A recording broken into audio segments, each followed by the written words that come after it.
You know that feeling when your attention feels completely scattered?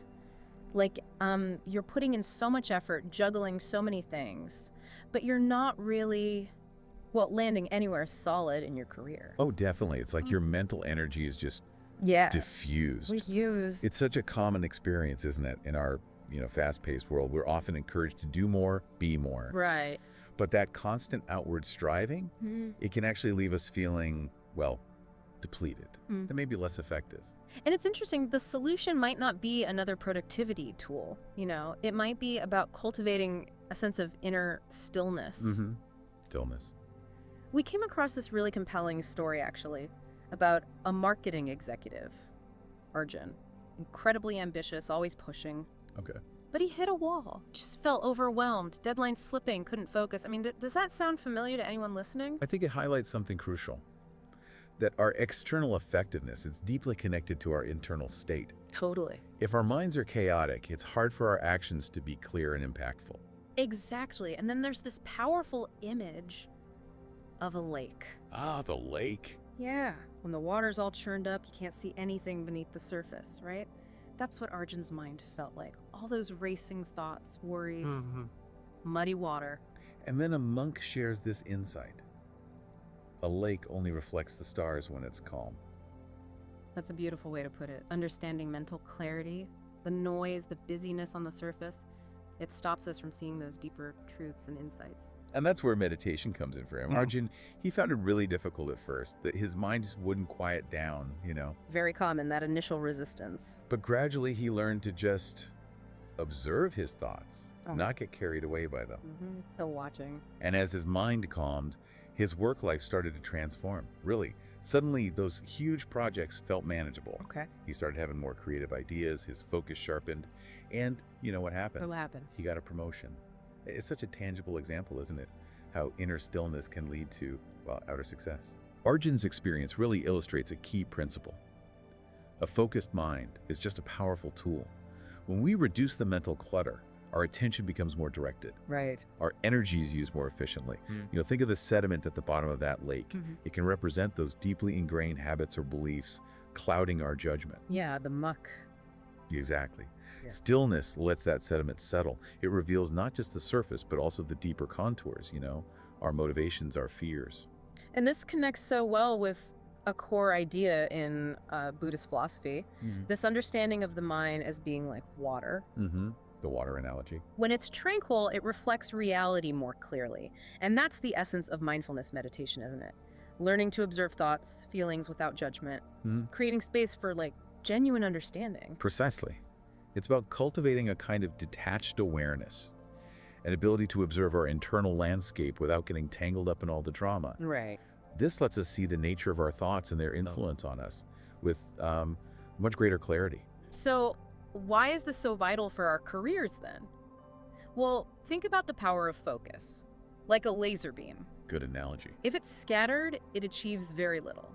But when you concentrate it, you can accomplish extraordinary things. In our professional lives, that ability to focus our mental energy, that can be the key difference between just being busy and, truly making a significant impact. The laser beam analogy is very fitting, especially today. Our attention is constantly being pulled in, well, a million different directions. Tell me about it. So the ability to concentrate our mental energy is a huge advantage. It allows for deep work, for innovative thinking, for actually implementing our plans effectively. But honestly, maintaining focus these days, it feels like a constant uphill battle. Social media, notifications, the expectation of instant replies, it's just relentless. It is. Makes you think of that saying from the Buddha, the mind is everything. What you think, you become. And if our minds are constantly jumping... Well, that fragmentation of our attention, it leads to a dissipation of our energy, a reduced capacity for deep engagement. That quote reminds us just how profoundly our mental state impacts our experience and ultimately our outcomes. So meditation becomes this way to train our minds, to tame what's often called the wild horse of the mind.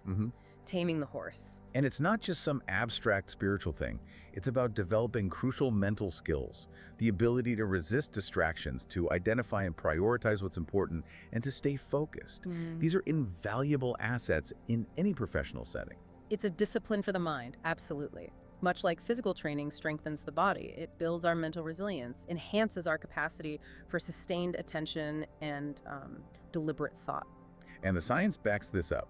There are studies showing regular meditation can actually increase gray matter in brain areas linked to memory learning. Yes, the prefrontal cortex, hippocampus. Right. And improve our ability to regulate emotions, decrease activity in the amygdala, the stress center. For someone in a demanding career, this translates into real benefits. Better problem solving, clearer decision making, greater resilience when things get tough. Those neurological findings offer concrete evidence, don't they? Increased gray matter suggests enhanced cognitive function. Reduced amygdala activity points to greater calm, emotional stability. It's quite compelling. But I think perhaps one of the most profound benefits is this chance to reconnect with our true priorities. Yes. Beyond just performance. Exactly. In the day-to-day pressures, it's so easy to get caught up pursuing external validation, the next promotion, approval from others. But does that really lead to lasting fulfillment? It often doesn't. That pursuit of external rewards can misalign our internal compass. Yeah. Meditation offers that pause, a chance for introspection to re-examine our core values, our motivations. Think of it like holding something fragile. You hold it securely enough not to drop it, but not so tightly you crush it. That's a great image. Similarly, in our careers, we can be invested, care about our work without being, emotionally destroyed by every setback. I remember a time I was juggling so many projects, felt constantly busy, but honestly, quite unfulfilled. Busyness isn't fulfillment. No. And just committing to 10 minutes of meditation each day. It sounds so simple, but it really helped me step back, reassess what I truly wanted and why. It helped align my actions with things that actually brought me, genuine satisfaction. The significance of those small, consistent practices really can't be overstated. Even brief moments of mindfulness can lead to substantial shifts in perspective and intention over time. And getting started is surprisingly straightforward, isn't it? It really is. Just find a quiet place, sit comfortably, close your eyes, and bring your attention to your breath. The anchor. Yeah, and when your mind inevitably wanders, because it will just gently redirect your focus back to the breath. No judgment, no frustration needed. That simplicity is part of its power. The breath is always there, a consistent anchor. And that gentle redirection, that's key. It cultivates patience, self-compassion. And the benefits, they really spread beyond just our work lives, don't they? Absolutely. Reduced stress, maybe better relationships, just a greater sense of overall calm. It permeates everything. The impact of cultivating inner stillness is truly holistic. It doesn't stay neatly in one box. It influences how we relate to ourselves, to others, to the whole world around us. So to kind of wrap up this first part, meditation isn't about emptying your mind or zoning out. It's a powerful practice for unlocking your full potential by bringing calm to that inner chaos. Well said. It lets us access insights, strengths we might not even realize we have. And remember this, stillness isn't passive. It's a profound form of strength. Mental clarity is a true source of power. A great summary.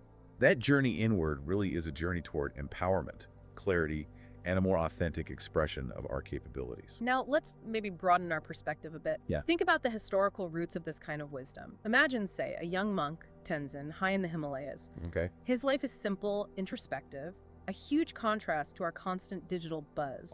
A stark contrast, yes. It highlights how much our external environment shapes our internal state. Yet he possesses this remarkable, absolute clarity of purpose. Tenzin's existence, it really underscores the potential for deep focus when those external distractions are minimized. And, Arjun's struggle with his restless mind. It echoes what Tenzin might say about inner turbulence being the real source of distraction. It's a timeless challenge. And there's this great story. A wandering scholar asks Tenzin how he stays so focused with all the world's distractions. And Tenzin's reply is so insightful. Distractions exist not because the world is loud, but because the mind is restless. True focus comes not from silencing the world, but from understanding the mind. That really hits home, doesn't it? It absolutely does. Tenzin's wisdom cuts right to the heart of it. It points to the internal origin of distraction. Yeah. It shifts the responsibility for our focus away from the outside world and onto our own inner landscape. And this connects directly to the Buddhist concept of attachment, right? This idea that our clinging to specific outcomes, needing approval, chasing material success, that's what fuels so much mental noise. Restlessness. Exactly. Attachment in this context, it's our tendency to cling to things that are inherently impermanent, Right, because everything changes. which creates unease, dissatisfaction when things inevitably do change. This clinging fuels mental agitation, distracts us from the present, like um, being so fixated on getting that promotion that the anxiety itself makes it harder to do the work needed to earn it. It's like being caught in a whirlpool, sort of. Desires, anxieties, The whirlpool's a good metaphor. and detachment. That's It's not about being indifferent or apathetic, is it? It's about non-attachment. Precisely. Detachment isn't a lack of care or effort. It's liberation from that emotional roller coaster of constantly chasing results. Okay. It allows us to act skillfully, with intention, without being overly burdened by our expectations of how things should turn out. So it makes you reflect, doesn't it, on your own attachments in your career. How much drive is genuine passion versus needing that external validation? Mhm. A crucial question to ask. And how can meditation help us see this more clearly? Well, meditation provides that space. To observe these desires without judgment, just see them arise. By becoming aware of the pull of attachment, we can start to loosen its grip Gently loosen it. gently, creating more inner freedom, allowing us to act from a place of greater intention, not just compulsive need. And it's fascinating how this ancient wisdom aligns so well with modern scientific findings. It really is remarkable. Research on mindfulness meditation shows it enhances cognitive flexibility, our ability to adapt our thinking to new information, new situations. Which is incredibly valuable in a career context. Totally. It leads to better problem solving, more creativity, greater emotional intelligence. Imagine walking into a high-stakes meeting feeling calm, clear, adaptable. The convergence is undeniable. Cognitive flexibility is crucial for navigating the complexities of the modern professional world. It helps us be more adaptable, innovative, effective in our interactions. And then there's shamatha meditation, that practice of just focusing on the breath. Foundational practice. It sounds so simple, but it's incredibly powerful for strengthening the neural pathways supporting sustained attention and impulse control, Right. which means we become less susceptible to, constantly checking our phones or getting totally derailed by minor setbacks. Shamatha practice is fundamental for developing mental stability. By anchoring attention on the breath, we train the mind to resist distraction. We cultivate resilience to both external noise and internal chatter. It acts like a mental anchor, really, strengthening the brain's ability to stay present, like lifting weights builds muscle. And that resilience is so critical for navigating the inevitable ups and downs of any career. Dealing with a failed project, a missed opportunity. Absolutely essential. Meditation can help us process those emotions, bounce back faster, rebuild confidence. We read about Sarah, a tech entrepreneur. Her startup failed, which must have been incredibly tough. Devastating, I imagine. But she found her meditation practice helped her process it all, gave her the strength to start again, and she actually achieved even greater success next time. Her quote was so powerful. Meditation didn't just save my career, it saved my soul. Wow.